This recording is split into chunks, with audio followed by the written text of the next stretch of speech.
Sí, efectivamente vamos a seguir hablando de movilidad y tengo el enorme gusto de poder entrevistar a Juan José Méndez, secretario de Transporte y Obras Públicas, nada menos que de la ciudad de Buenos Aires. Conocemos un poquitito más de Juan José y enseguida arrancamos la entrevista.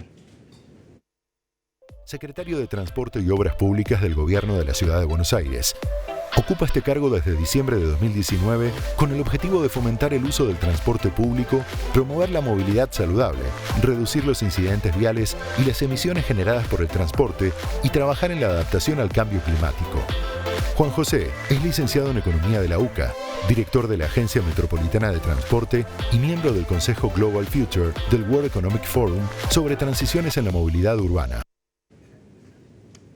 Qué amplio currículum. Bueno, hace mucho tiempo me dijeron que nada prácticamente afecta más la vida de las personas que el transporte y esto es justamente lo que vamos a charlar con Juan José. Bienvenido. Primera pregunta, Juan José, ¿en qué te sorprendió? ¿En qué afectó al transporte? ¿Cómo aceleró las cosas la pandemia, específicamente, naturalmente, en la ciudad de Buenos Aires? Mirá, la verdad que la pandemia tuvo un impacto enorme en la vida de todos en el último año y medio y en la movilidad no fue la excepción. Tuvo un elemento que introdujo que fue esto del distanciamiento social. Sí. Y eso del distanciamiento social es una regla que dio en el corazón de uno de los principios de la vida urbana, de la vida en las ciudades, que es la alta densidad. A veces nos quejamos de que no nos gusta ir tan apretados en un subte o en un colectivo, pero la verdad es que parte del éxito de la vida en las ciudades es que cada tanto vamos a compartir espacios pequeños con un montón de personas. Eso lo vuelve más eficiente, económicamente más accesible y hace que podamos tener un montón de cosas a nuestro alcance. Y es más, elegimos a veces los lugares más llenos. Nos gusta ir a los bares con más gente, los restaurantes con más gente, las obras de teatro que tienen más gente. Y el transporte refleja parte de lo mismo. Bueno, tuvimos que dejar de lado todo eso, imponer límites en el transporte público, empezar a poner aforos y restricciones a quienes podían usarlo y eso le cambió la vida a todo el mundo. Y recién ahora estamos empezando de a poco a recuperar los niveles que teníamos en la prepandemia, pero todavía nos falta.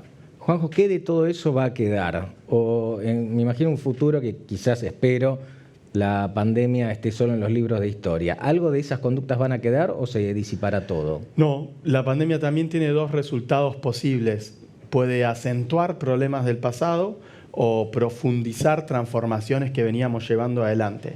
Y también depende de nosotros como Estado, como gobierno, que impulsemos profundizar esas transformaciones y de cuántas herramientas le damos a los vecinos y a las vecinas de la ciudad para que las adopten.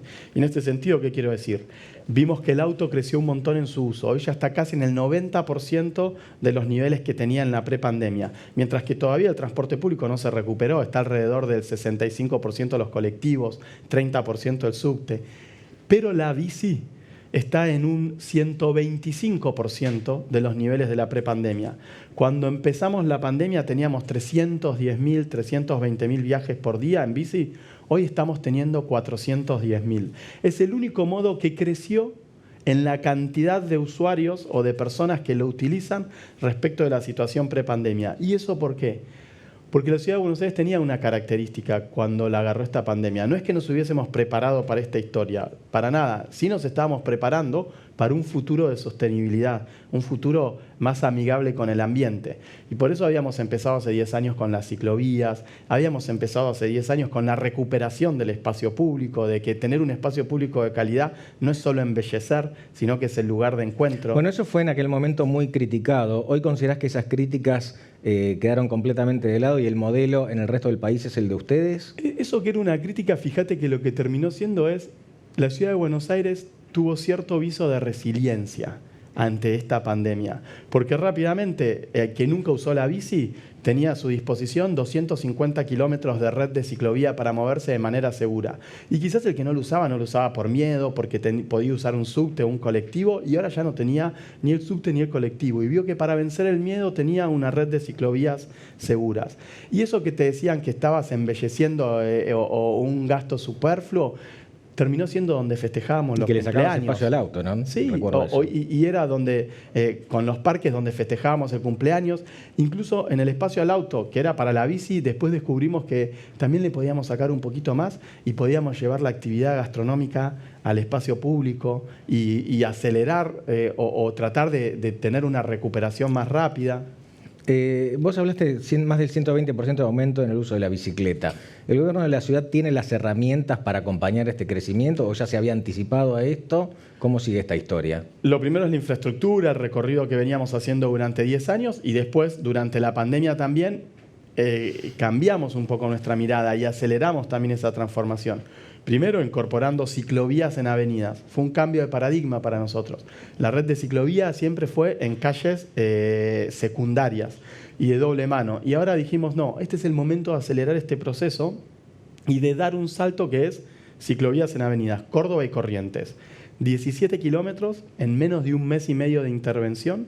Fue la cantidad de kilómetros que más rápidos implementamos en la ciudad de Buenos Aires y que tuvieron un resultado fenomenal, más de 300% aumento de la cantidad de ciclistas en esos corredores. Se cuadruplicó la cantidad de mujeres que circulaban en esos corredores, porque aprendizaje. A las mujeres les resulta mucho más seguro moverse por corredores en avenidas que por calles secundarias. Qué buen en las dato. avenidas hay más iluminación, los comercios y el zócalo comercial generan más movimiento y entonces generan un entorno más seguro. Y descubrimos que no solo era bueno para la pandemia, sino que también era bueno para mejorar el equilibrio de género a la hora de moverse en bicicleta. Pará porque estás sacando varios temas, yo te voy a preguntar sobre todo. Voy a usar algo tuyo como disparador de otra pregunta. ¿Qué se hace con actos de vandalismo? ¿Cuáles son los números? ¿Qué está haciendo la ciudad? ¿Y qué le dirías eventualmente a alguien que quiere agarrar la bici pero tiene miedo de que se la roben, por ejemplo? Mira, dos cosas. Respecto del sistema público de Cobici, la bici naranja que está por toda la ciudad, la verdad que en el último tiempo ha evolucionado un montón y hoy casi que el vandalismo tiende a cero. Por un lado, el compromiso ciudadano por cuidar las bicis, de lo cual siempre estamos muy agradecidos porque las cuidan, nos reportan cuando hay un daño, la gente participa mucho del sistema. Y después también con la propia tecnología nosotros hemos metido un montón de incorporaciones y avances que mejoraron la seguridad del sistema y hoy ya no tenemos pérdidas de bicis.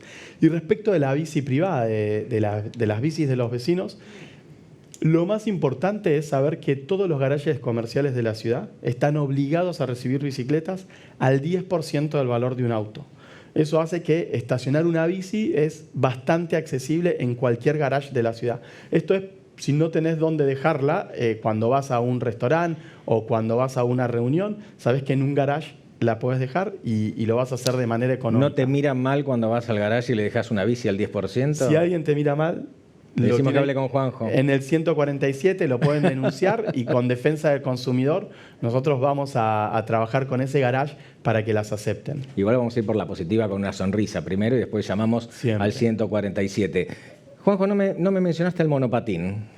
El monopatín ¿Por qué? apareció también, disrumpió en todo el mundo. Justo antes de la pandemia, empezó a aparecer entre el 2016 y 2017 en todo el mundo.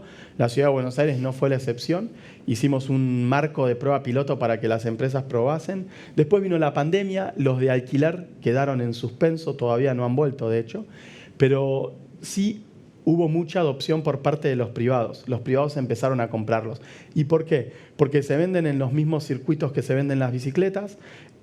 Nosotros a veces me preguntan, bueno, pero la bici sí, el monopatín no. Todo es válido y queremos que ocurra en la ciudad. Queremos la bici asistida, la bici eléctrica, y también queremos el monopatín, porque todo eso implica seguramente un viaje menos en auto, que eso sí es lo que queremos evitar. O seguramente un transporte público menos colapsado o con más capacidad para aquel que no puede utilizar una bicicleta o un monopatín.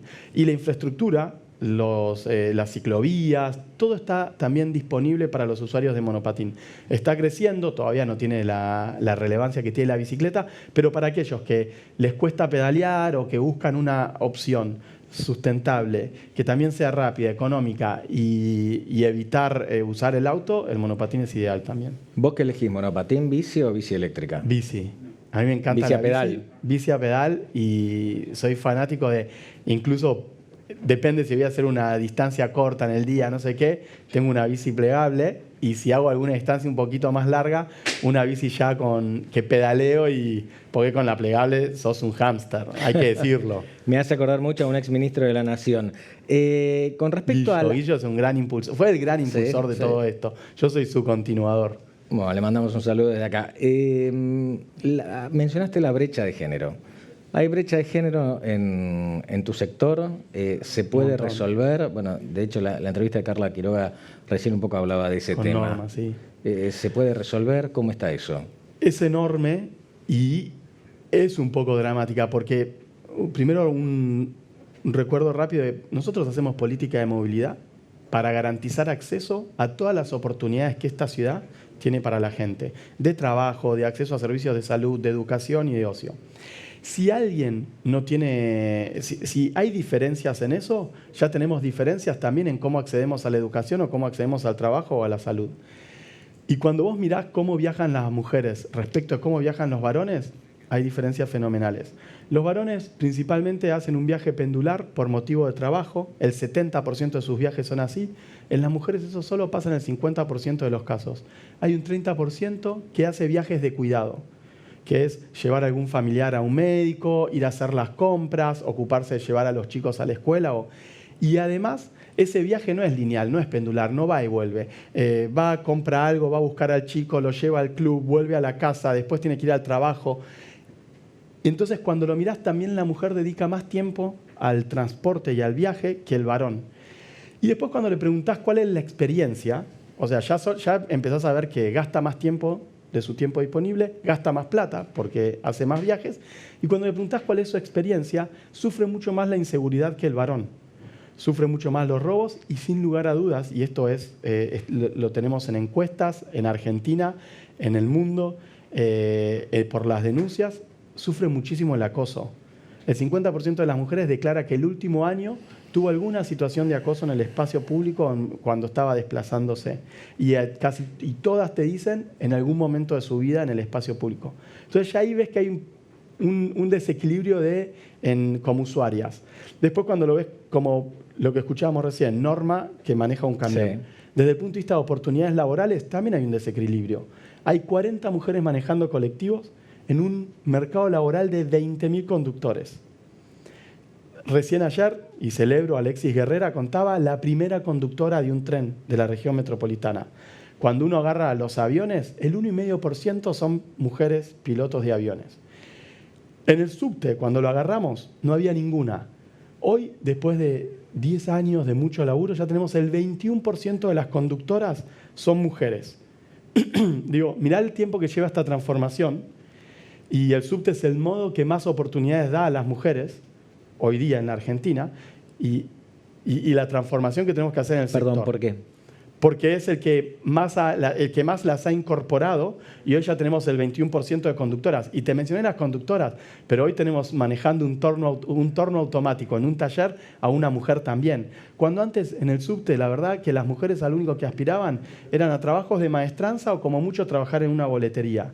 ¿Y por qué esas diferencias, en el mercado laboral? Está mal y es algo que nosotros como Estado tenemos que trabajar para que todos tengan las mismas oportunidades. Si hoy manejar un subte, manejar un colectivo, es todo automático, no hay ningún impedimento que te diga que tiene que ser un trabajo de un varón o de una mujer.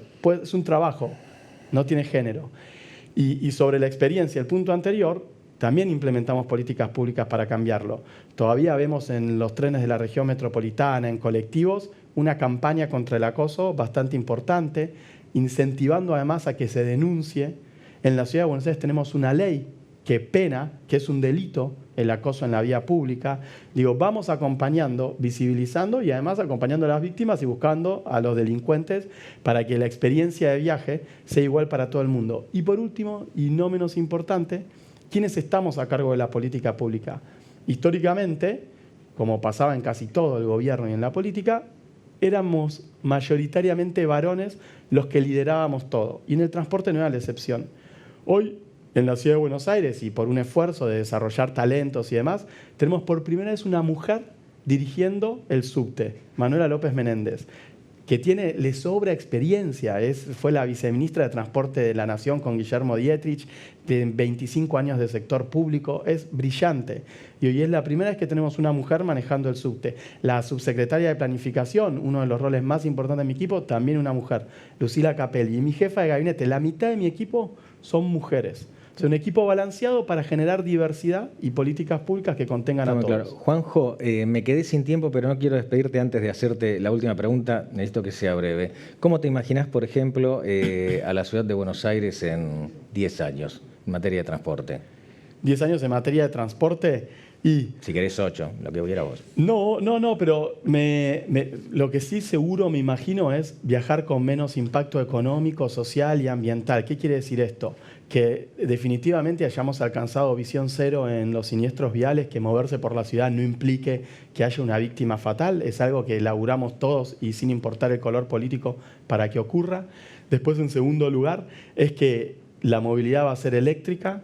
Estoy convencido que casi la totalidad de los colectivos y te diría crecientemente de los vehículos va a ser eléctrica y de bajas emisiones. Tengo tiempo para uno más. ¿El tercero? Y por último, además, la capacidad y la infraestructura va a ser mucho más flexible que en la actualidad. Lo que vimos en la calle Corrientes, que a la mañana es una avenida que funciona hacia el centro y a la tarde tiene un espacio para el transporte público y un gran espacio público para que los vecinos disfruten de Corrientes y sus teatros, lo vamos a ver en muchísimos lugares de la ciudad. Uso dinámico del espacio público, uso dinámico. Los colectivos no van a tener más paradas fijas. Perfecto. Van a empezar a tener paradas dinámicas. Te diría que nos vamos a parecer a Suiza, pero no quiero generar polémica, ¿no? No, probablemente yo te diría que, ¿por qué a Suiza si, Suiza no tiene ninguna ciudad del tamaño de la región metropolitana de Buenos Aires?